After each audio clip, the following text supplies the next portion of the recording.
Hi, this is Greg McCoach, editor of the Mining Speculator. I'm here today in Toronto, Canada at the Metals Investor Forum, getting ready to interview President Brad Peters of Pacific Empire Minerals Corp. Brad, welcome to the interview. Pleasure. Thanks, Welcome Greg. to Toronto. Thank you very much. So we had a good conference so far, and we did our presentations today. We had a great Q&A with investors who wanted to ask you questions. I thought it went really well. This interview, we just want to focus on introducing you to my wider base of subscribers and people who follow us. And so, we'll start by just getting you to explain the crux, the summary, basically an upfront summary on what you guys are doing up in BC there. Okay, thanks, Greg. What we're doing is we're still focused on copper. We have been for 10 years. Nothing's changed. I think we're in a position now after 10 years controlling 100% ownership of the belt that we prefer, we want to be in. And I think what we're going to focus on now is, as opposed to being a prospect generator, which we used to be, no longer, we're advancing these projects. And the project we're starting with to advance ourselves is the Trident. Right. So we'll be advancing that project using geophysics to start, and that's working towards, obviously, diamond drilling in the fall. Right, and this is a copper-gold porphyry situation. That's exactly right. This is a gold-enriched copper porphyry situation.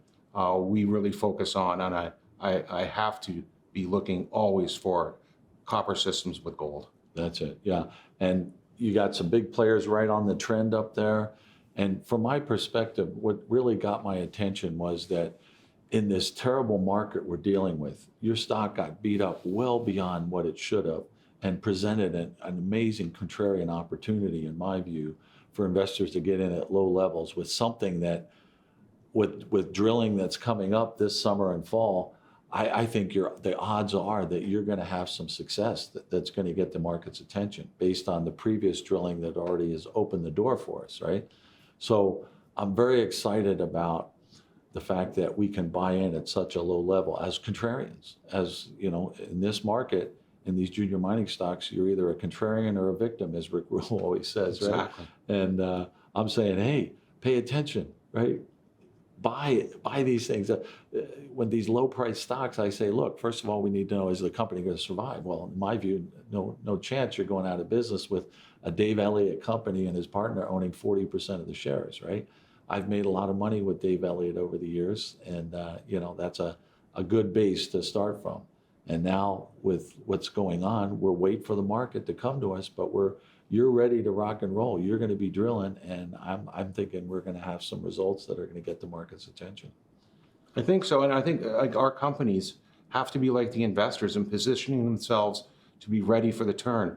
And that's what I think what we've done and we've been doing we just don't know when the turn's going to be. Right. But I assure you, we're now well positioned after 10 years. But I think we've also continued to improve our position. Right. Oh. And we'll continue to do that as well in anticipation of the turn, because when the turn comes, it's going to be something. We're looking forward to it. We don't know exactly when that moment's going to come, but we know when it does, it happens quickly. So again, I'm telling people, position yourself now in these low price stocks that are poised to make big news. And when the market does turn, it'll be, I think, a big leveraged run for us that will make us a lot of money.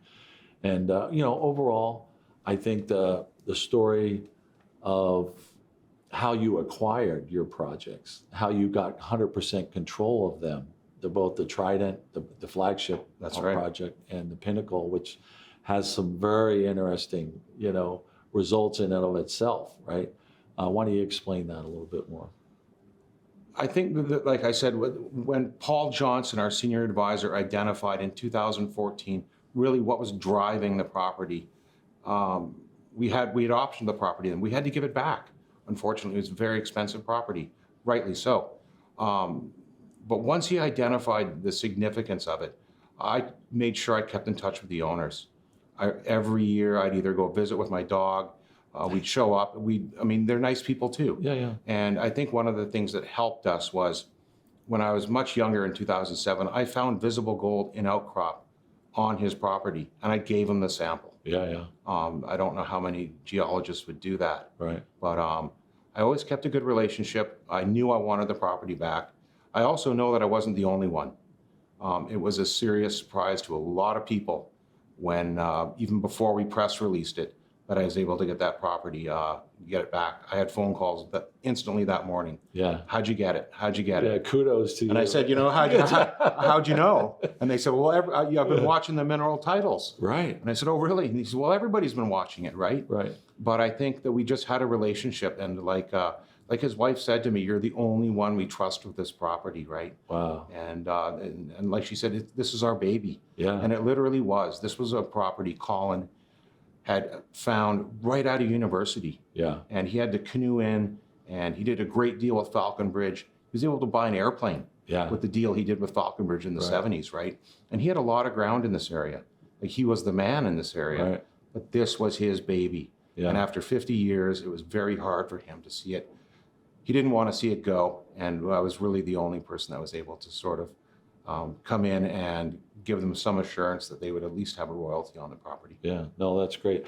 And as you've said, as you've been up there, the landscape has changed from all the overgrown burden now. It's all been burned off through logging and roads now. You have great access, and you've panned for gold under the rocks, right? Between the Pinnacle and Trident, there's a waterway that goes through there. Yeah.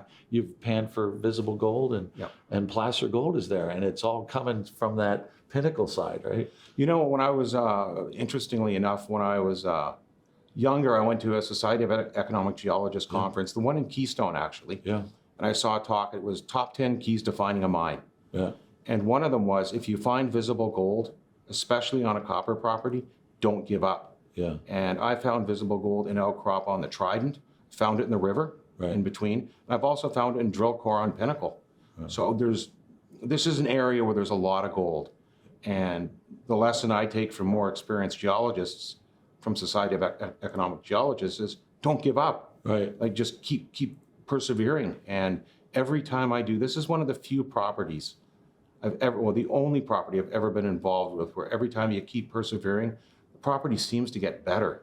Whereas most properties, every time you peel another layer away, it kind of reveals its true colors, and it's sometimes time to walk away. Right. So this has been an ongoing theme with this property now for years, and I'm just feel so very fortunate that Colin and Jenny trusted me with the property, and that Pacific Empire, we have an opportunity here to take this thing forward. Super. You know, at Canadian 5 cents, this is a spectacular contrarian opportunity, in my view. It is. Because of the potential. High potential, low risk at 5 cents. Now, if you were trading at 25 cents, we wouldn't be the same scenario. It wouldn't be as crazy. Wouldn't be as crazy. But 5 cents, this is ridiculous. It's crazy. This is crazy. This is where people need to pay attention. Right? Contrarian investors, learn the lessons. We've been through it, you know. These are the opportunities to make really big money when the market returns. Like, if we put a drill in this thing in the fall, like, not even in the porphyry, but just get really good results. Yeah. You'll be revalued. We'll be revalued. So that's the opportunity, I see it. So we got a minute left. You want to just summarize what we're talking about? Any final comments you want to mention? I think one final thing I would say, as much as, and I touched on it in my talk today, there was that extra little target. Remember that kicked out that I couldn't resist covering with our MT survey? Right. When I originally looked at this ground back and started in 2000, probably 2009, 10, and 11, looking at this particular area in this belt, doing a sort of structural interpretation, looking at all types of stuff. I always start from a very, very high level. Yeah. And that little target over on Pinnacle was the highest ranking target I had in the entire belt by a landslide, because there's a giant break in the province, or like literally structurally, from a big structural scale, like I'm talking big, X marks the spot. Right. And that X is immediately, the intersection of that X is between that target on Pinnacle and the target on Trident. Oh, boy. And so I've dreamed of having a look at this target, but it's undercover. Right. It's very difficult. It was almost impossible to get to. I still believe that, yes, Trident, beautiful grades. Yeah. We've seen the porphyry and the drill in the core box, so we know there's something here. Yeah. But I really have always believed that the real beast lies to the west on Pinnacle. I've always believed that. And I hope what we can do is have success on Trident.